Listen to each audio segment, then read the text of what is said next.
हम पैदा हुए, तो ये कैसे डिसाइड होता है कि इसके, चलो आज तो हमने कह दिया आज जो हमको जीवन मिला पाप पुण्य के बदौलत मिला। पहली बार जब जीव सृष्टि में आता है तो उसके पाप पुण्य कहाँ से उसके होते हैं? तो कहा कि भैया जब सृष्टि पिछली वाली जब लय होती है ना, खत्म होती है, उस समय जब जीव सृष्टि में लय होता है तो अपने पाप और पुण्य को साथ लेकर के लय होता है। और जब नया सृष्टि नया ब्रह्मांड बनता है तो वही जीव जो पिछली सृष्टि में पाप करके पुण्य करके आए हैं, इस सृष्टि में फिर से उनको नया जीवन उस पिछली पाप पुण्य के हिसाब से मिलता। इसका मतलब इतने ब्रह्मांड और इतने युगों से ये जीव इसी संसार में घूम रहा है, कपड़े बदल बदल के। एक आध जन्म के नहीं है, हम जो हैं अरबों अरबों जन्मों की पुरानी आत्माएं हैं, इतने बूढ़े हैं। शरीर तो रहेगा 80 साल का, 100 साल का, पर आत्मा जो है अरबों वर्ष पुरानी है, खरबों वर्ष पुरानी है। इस ब्रह्मांड के बनने से पहले भी जितने ब्रह्मांड ने, सब आत्माएं घूमती रहती है किसी ना किसी रूप में। तो भैया एक ही बात कह सकते, तुम्हार लीला तुम्ही जानो और क्यों जानते पारीन। शायद अगर गलत ना हो तो, गलत हो जाए तो माफी। वाह, तो सही में तुम्हारी लीला तुम ही जानो, कोई जान नहीं सकता। भगवान की लीला बड़ी विचित्र है। बड़े बड़े लोग, बड़े बड़े विद्वान धोखा खा जाते हैं, भैया ये कैसे बनी दुनिया, कैसे चल रही है दुनिया, कैसे चला रहा है वो भगवान। एक घर परिवार चलाने में हमारी जी जान निकल जाती है। एक 5, 6, 7 सदस्य का परिवार, उसका पेट भरने के लिए दिन रात मेहनत करनी पड़ती है आदमी को। यहाँ भाग वहाँ भाग, ये कमा वो कमा, तब पेट भरता है, तब घर परिवार चलता है। ठाकुर जी इतना बड़ा ब्रह्मांड चला रहे हैं, और इतना ब्रह्मांड चलाने के लिए उनको मेहनत भी नहीं करनी पड़ती, सोचना भी नहीं पड़ता। ऐसे बस इतना ही करना है उनको, पलक झपकी नया सृष्टि बन गई, नया ब्रह्मांड बन गया। पलक झपकी सृष्टि विलय हो गई, खत्म हो गई। बस इतना काम है ठाकुर जी का। तो कितने बड़े सर्व सामर्थ्य होंगे भगवान, जो एक पलक झपकने से सृष्टि बन जाती है और मिट जाती। और फिर भी लोग उन पे शक करते हैं कि पता नहीं हमारा दुख दूर कर पाएंगे कि नहीं। उनके लिए क्या मुश्किल काम है इस दुनिया में। तो ऐसे ही भगवान सृष्टि बनी, भगवान वराह रूप धारण करके माता पृथ्वी को धरती से लेकर के आए। और जैसे माता पृथ्वी को लेकर के आते हैं तो यहाँ एक भाव है कि माता पृथ्वी ने देखा कि बड़े सारे वृक्षादि उपवन बने हुए हैं। तो माता पृथ्वी को जरा डाउट हुआ कि जी हम तो अभी अभी पधारे हैं यहाँ पे, और यहाँ तो पहले से ही सृष्टि है, ये कौन सी सृष्टि है। तो भगवान ने कहा है माता पृथ्वी को कि हे देवी, ये सृष्टि और कुछ भी नहीं है, ये सृष्टि है मेरा वृंदावन, जो कभी भी नहीं मिटता। सब कुछ नष्ट हो जाए तो भी वृंदावन का नाश नहीं होता, तो भी ब्रज भूमि का नाश नहीं होता। इसलिए इस दुनिया में अगर एक स्थान है धरती पर जो जैसे भगवान सत्य हैं, वैसे उनका धाम भी सत्य है, कभी नहीं मिटता। श्री धाम वृंदावन, ब्रज की रज, ब्रज की कण, ब्रज की धूल, ब्रज के वृक्ष। इसलिए तो लोग जा जा के वृक्षों को, वृंदावन के पेड़ों से लिपट लिपट के रोते हैं। क्यों? पेड़ों से क्या मिल जाएगा इनको? पेड़ नहीं है ये युगों युगों के कोई सिद्ध महापुरुष होते हैं, भगवत भक्त जन होते हैं, जो युगों युगों से वृंदावन में पड़े पड़े भजन कर रहे हैं वृक्ष बन करके।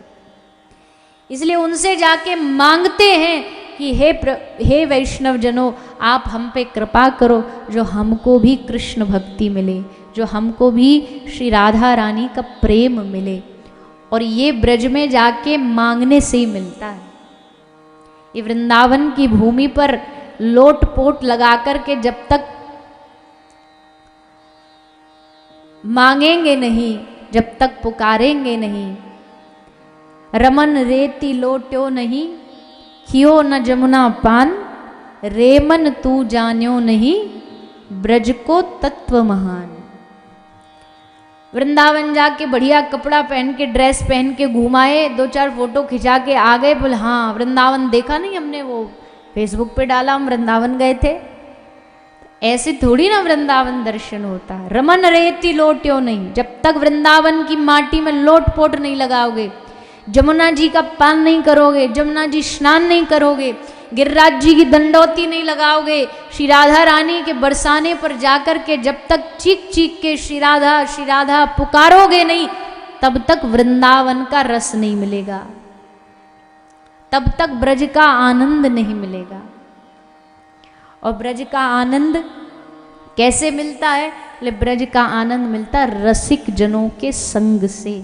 जो वृंदावन में प्रेमी रसिक पड़े हैं ना, उनके जाके चरण पकड़ लो, छोड़ो नहीं। बोले भैया कछु भी आ जाए, जब तक तुम हम पे कृपा ना करोगे, जब तक तुम हम पर श्री राधा रानी के उस अतुल्यनीय रस का, प्रेम का वर्षण नहीं करोगे, हम चरण नहीं छोड़ेंगे। वृंदावन के एक रोटी मांगने वाले साधु में भी इतनी ताकत है कि वो तुमको हाथ उठा के अगर आशीर्वाद दे देना तो तुम्हारा जीवन प्रेम में भर जाए। वृंदावन में फक्कड़ साई जीने वाले साधु भी दिखने में ही साधारण लगते हैं, फटे कपड़ा, मैली धोती। और ब्रज में यकीन मानिए, ब्रज में अगर रेशो तो मैं क्या बोलूं, पर इतना कह सकती हूं, आधे से ज्यादा और अधिकतर जितने भी अच्छे भजनानंदी प्रेमी रसिक महात्मा साधु डूबे हुए संत, जिनका आहार भजन, जिनका जीवन भजन, वो सब बंगाल की धरती के, बंगाल की भूमि के। महाप्रभु दो ही धरतियां और दोनों ही यहाँ विराजमान है, बंगाल भी है और उड़ीसा भी है।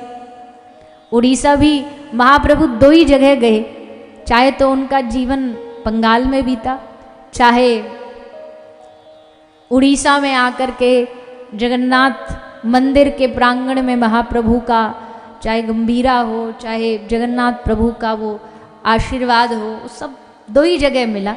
और तीसरा वृंदावन, महाप्रभु एक बार वृंदावन गए हैं। तो ब्रज में इतने सारे भजनानंदी साधु अभी भी रहते हैं। कई लोग को लगता नहीं पुराने जमाने में रहते होंगे, कभी पुराने जमाने, हम जो ब्रज के भक्त, ब्रज के रसिकाचार्य ये सब ग्रंथ पढ़ते हैं, उसमें लिखा है सिद्ध बाबा, कृष्णदास बाबा, गोस्वामी गण पहली बार भूभर्ग गोस्वामी वृंदावन गए, उन्होंने वृंदावन का निर्माण किया, उसको प्रकाशित किया।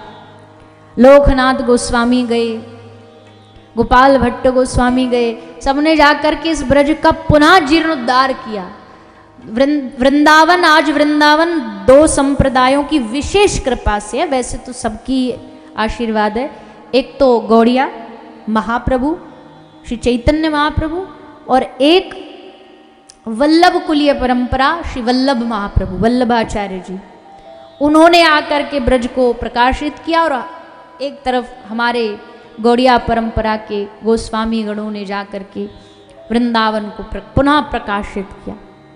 तो आज भी है, ऐसा नहीं कि जो किताबें हम पढ़ते, आज वर्तमान में ब्रज में एक से बढ़कर एक सिद्ध महापुरुष है, एक से बढ़कर एक साधु है।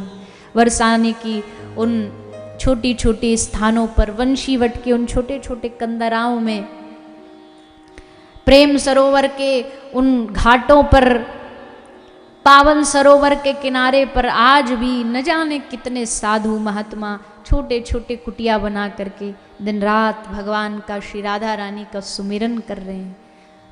कभी भी वृंदावन जाओ, मैं बार बार कहती हूँ, बिहारी जी बाद में जाना, राधा रमन जी बाद में जाना, राधा वल्लभ जी बाद में दर्शन करना, पहले ब्रज में जाके ब्रज के साधुओं के दर्शन करो।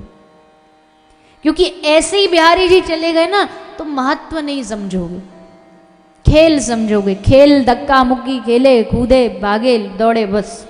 पर किसी संत की कृपा लेकर के जाओगे तब वहां आपको बिहारी जी ठाड़े ठाड़े मुस्कुराते देखेंगे कि चलो आया, मेरे किसी जन का आशीर्वाद लेके आया, आजा बेटा मेरे पास आजा।